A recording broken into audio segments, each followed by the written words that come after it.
Hello friends, मेरे YouTube channel botany girl में आपका स्वागत है।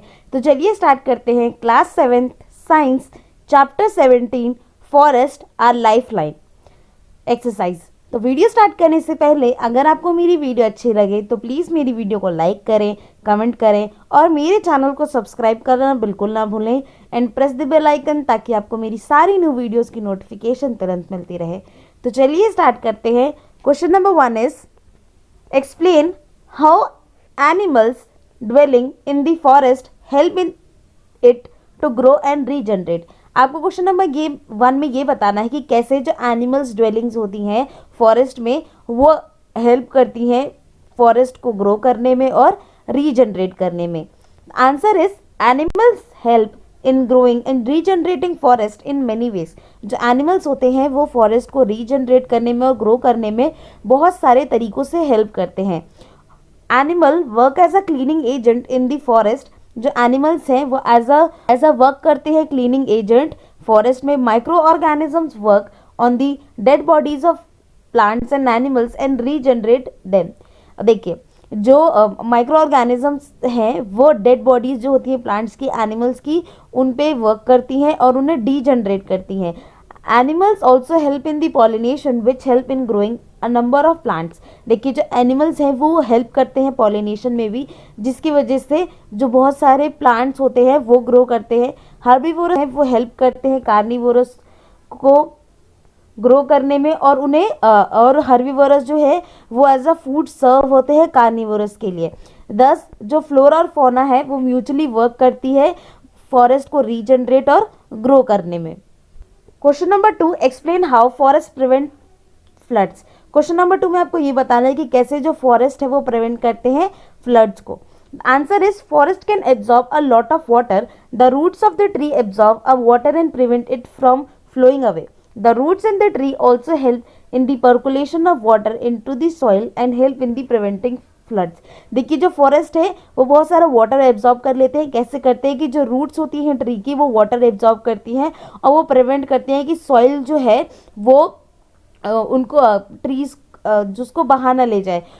जो रूट्स होती हैं ट्री की वो उनको हेल्प करती हैं पर्कुलेशन ऑफ वाटर में, सॉइल में, और ये हेल्प करती हैं ताकि जो फ्लड है, जिससे फ्लड से जो हमारी फॉरेस्ट है वो प्रिवेंट हो सके। Question number 3, what are decomposers, name any two of them, what do they do in the forest. देखिए, डीकम्पोजर्स क्या होते हैं, आपको किन्हीं 2 डीकम्पोजर्स के नाम लिखने और ये क्या करते हैं ये बताना है। The answer is the microorganisms which convert dead plants and animals into the humus are called decomposers. देखिए, माइक्रो ऑर्गेनिजम्स जो कन्वर्ट करते हैं डेड प्लांट्स और एनिमल्स को ह्यूमस में ताकि वो रिसाइकल कर सके न्यूट्रिएंट्स को, है ना। तो कुछ एग्जाम्पल है डीकम्पोजर्स के, फंजाई एंड बैक्टीरिया। 2 एग्जाम्पल्स है डीकम्पोजर्स के, फंजाई एंड बैक्टीरिया। और ये क्या करते हैं, ये हेल्प करते हैं in the recycling of nutrients by decomposing dead plants and animals.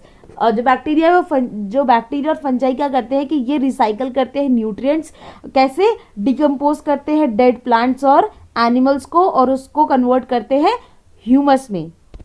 Question number 4, explain the role of forest in maintaining the balance between oxygen and carbon dioxide in the atmosphere.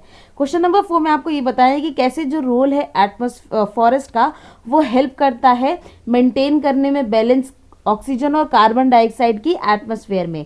जैसे कि आपको पता है, answer is कि जो plant होते हैं वो ऑक्सीजन रिलीज करते हैं into the atmosphere during the process of photosynthesis and this oxygen is inhaled by the animals for the respiration. जैसे कि आप सबको पता है कि जो प्लांट्स है वो ऑक्सीजन जो है वो रिलीज करते हैं एटमॉस्फेयर में फोटोसिंथेसिस प्रोसेस में। अब यही जो ऑक्सीजन है इनको एनिमल्स या ह्यूमन बींग्स जो है इनको रेस्पायर करते हैं। अब रेस्पिरेशन के टाइम पे, during respiration they release carbon dioxide which is absorb by the plants. अब रेस्पिरेशन के टाइम पे जो ह्यूमंस होते हैं और एनिमल्स होते हैं कार्बन डाइऑक्साइड को रिलीज करते हैं और यही कार्बन डाइऑक्साइड जो होती है ये प्लांट उनको एब्जॉर्ब कर लेते हैं। अब in this way oxygen and carbon dioxide cycles goes on. अब इसी वजह से जो ऑक्सीजन और कार्बन डाइऑक्साइड की जो साइकिल है ये इसी तरीके से चलती रहती है। सिंस जो फॉरेस्ट है वो कंटेन करते हैं लार्ज नंबर ऑफ प्लांट्स जो हेल्प करते हैं इसको साइकिल को मेंटेन रखने में और बैलेंस बनाने में नेचर में। Question number 5, explain why there is no waste in the forest. Question number 5 में आपको ये बताया है कि क्यों कोई भी वेस्ट जो है वो कोई भी चीज जो है वो वेस्ट नहीं है फॉरेस्ट में, ऐसा क्यों है? The answer is there is no waste in the forest because decomposers convert all the dead bodies of the plants and animals into the humus which get added to the soil and there is no waste remains। देखिए जो forest है उसमें कुछ भी waste नहीं है क्योंकि जो डिकम्पोजर्स होते हैं जैसे कि फंजाई एंड बैक्टीरिया, ये कन्वर्ट करते हैं जितनी भी डेड बॉडीज होंगी प्लांट्स की, एनिमल्स की, किसमें? ह्यूमस में। अब ये जो ह्यूमस है ये फाइनली एडेड हो जाती है सॉइल में, इसी वजह से कोई भी चीज जो है वो फॉरेस्ट में वेस्ट नहीं है। Question number 6, list 5 products we get from the forest. Question number 6 में आपको कोई भी 5 प्रोडक्ट्स बताने हैं जो हमें फॉरेस्ट से मिलते हैं। The answer is first is we get medicine, हमें मेडिसिन मिलती है फॉरेस्ट से।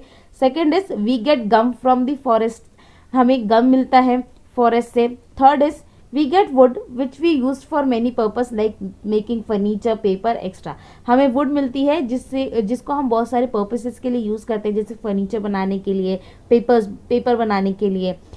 Fourth is we get food for the animals from the forest, हमें फूड मिलता है एनिमल्स के लिए, ह्यूमन बींग्स के लिए फॉरेस्ट से। Fifth is we get sealing wax from the forest, हमें वैक्स मिलती है फॉरेस्ट से। Question number 7, fill in the blanks. Question number 7 में आपको फिल इन द ब्लैंक्स भरने हैं। A part is the insect, butterfly, honey bees and birds help the flowering plant in, जो insects है, बटरफ्लाइज है, हनी बीज है, ये बर्ड्स है, ये हेल्प करते हैं फ्लावरिंग प्लांट्स को in the pollination. B is the forest is a purifier of dash and dash, जो फॉरेस्ट है वो प्यूरिफायर है एयर एंड वाटर का। C is herbs from the dash layer of the forest, जो herbs होती हैं वो फॉर्म करती हैं lowest layer of the forest. D is the decaying leaf and animal drooping in the forest enrich the dash, जो decaying leaves होती हैं या एनिमल की जो ड्रूपिंग्स होती हैं फॉरेस्ट में वो इनरिच करती हैं किसको? सॉइल को इनरिच करती हैं। Question number 8, Why should we worry about the condition and issues related to the forest far from us? देखिए क्वेश्चन नंबर 8 में आपसे ये पूछ रहा है कि क्यों हमें जो भी कंडीशंस है हमारी फॉरेस्ट की या इश्यूज है हमें रिलेटेड है फॉरेस्ट से, हम उससे क्यों चिंता हो बल्कि वो हमसे इतने दूर है। तो answer is we should worry about the forest for the following reason, हमें बहुत सारे रीजंस की वजह से जो फॉरेस्ट है उनकी चिंता करनी चाहिए। The answer first point is decrease in the forest result in the increase of carbon dioxide content in the atmosphere, this result in the global warming। अगर डिक्रीज हो जाएंगे फॉरेस्ट में, अगर फॉरेस्ट जो है वो डिक्रीज हो जाएंगे तो जो कार्बन डाइऑक्साइड है उसकी जो कंटेंट है वो इंक्रीज हो जाएगा एटमॉस्फेयर में, जिसकी वजह से जो ग्लोबल वार्मिंग है वो बढ़ेगी और हमें प्रॉब्लम्स क्रिएट होंगी। Second is depletion of forest result in the soil erosion, अगर फॉरेस्ट नहीं होंगे या फॉरेस्ट खत्म होने लगेंगे, डिप्लीट होने लगेंगे तो ये रिजल्ट करेंगे सॉइल इरोजन में भी, और सॉइल इरोजन होने के भी चांसेस इंक्रीज बहुत हो जाएंगे। Third point is decrease in the forest adversely effect the lives of animals living in the forest. देखिए अगर फॉरेस्ट जो है वो डिक्रीज होंगे तो ये बहुत ही ज़्यादा एडवर्स इफेक्ट डालेगा एनिमल्स में जो फॉरेस्ट में रह रहे हैं। Fourth is the absence of forest lead to the flooding more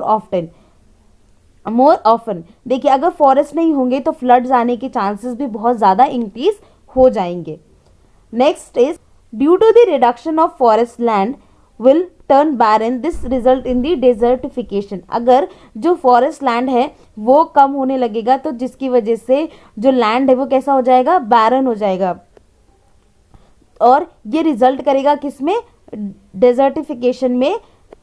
question number 9, explain why there is a need of variety of animals and plants in the forest. Question number 9 में आपको ये बोल रहे हैं कि क्या जरूरत है बहुत सारी वैरायटीज ऑफ एनिमल्स और फॉरेस्ट प्लांट्स की फॉरेस्ट में। The answer is all the plants and animals sustain the forest life and also CO2 and O2 cycle goes due to the plants and animals. देखिए जितने भी plants और animals होते हैं ये हमारी फॉरेस्ट लाइफ को मेंटेन रखते हैं और कार्बन डाइऑक्साइड और ऑक्सीजन साइकिल जो को भी ये मेंटेन करके रखते हैं एनिमल्स और प्लांट्स। यहाँ पर एनिमल्स नहीं है, डिकम्पोजर्स आएगा। तो डिकम्पोजर्स जो होते हैं वो कन्वर्ट करते हैं डेड एंड डिकेइंग मैटर को इनटू दी ह्यूमस और इंक्रीज करते हैं सॉइल की फर्टिलिटी को। अब जब सॉइल की फर्टिलिटी इंक्रीज हो जाएगी तो इन्हांस होगी प्लांट की ग्रोथ। अब फूड चेन जो है, अब all the food chains and the food web needs variety of plants and animals. अब जितने भी फूड चेन्स या फूड वेब्स है इनको बहुत सारी वैरायटी ऑफ प्लांट्स और एनिमल्स चाहिए होंगे। इसी वजह से जो नीड है प्लांट्स की या एनिमल्स की बहुत सारी वैरायटी में फॉरेस्ट में।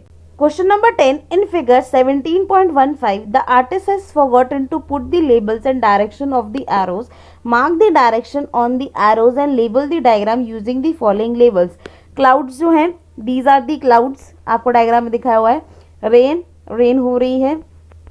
Atmosphere, this whole is atmosphere. Carbon dioxide जो प्लांट है वो एब्जॉर्ब कर रहे हैं। ऑक्सीजन प्लांट्स जो हैं वो रिलीज कर रहे हैं।